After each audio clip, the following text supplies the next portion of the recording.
saya Herni Marsatio, mahasiswa semester 6 kelas A2, Fakultas Keperawatan dari Universitas Pembangunan Indonesia Manado. Video saat ini adalah salah satu untuk memenuhi tugas dari mata kuliah Keperawatan Dasar 2. Dan saat ini saya akan menjelaskan mengenai prinsip pemberian obat yang benar dan prinsip menuju keselamatan pasien di rumah sakit. Pemberian obat.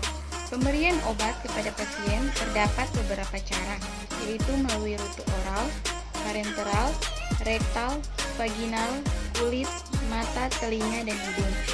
Dalam pemberian obat ada beberapa cara atau beberapa hal yang harus diperhatikan demi meminimalisir kesalahan, diantaranya prinsip 6 benar pemberian obat. Yang pertama yaitu benar pasien.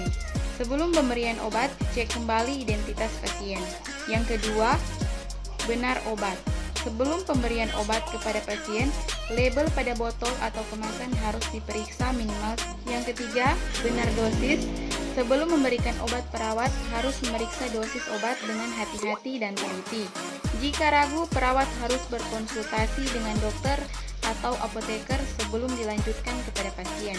Yang keempat, benar care atau rute.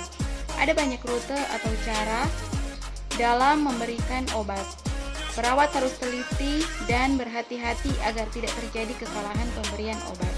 Yang kelima, benar waktu. Ketepatan waktu sangat penting, khususnya bagi obat yang efektivitas tergantung untuk mencapai atau mempertahankan darah yang memadai. Ada beberapa obat yang diminum sesudah atau sebelum makan. Juga dalam pemberian antibiotik tidak boleh atau oleh diberikan bersamaan dengan susu, karena susu dapat meningkatkan sebagian besar obat itu sebelum dapat diserap tubuh.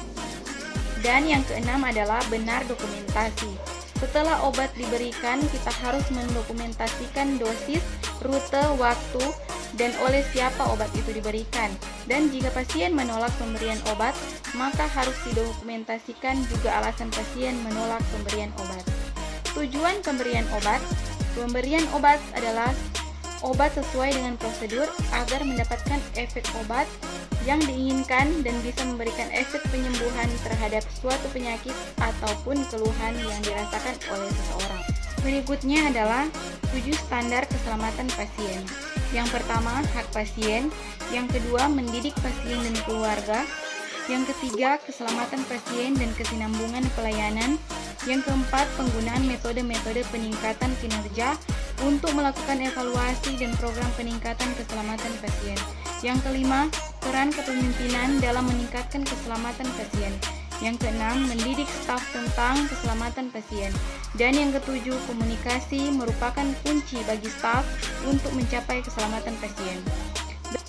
Itulah penjelasan singkat dari saya mengenai prinsip pemberian obat yang benar dan prinsip menuju keselamatan pasien di rumah sakit. Kiranya bermanfaat dan terima kasih.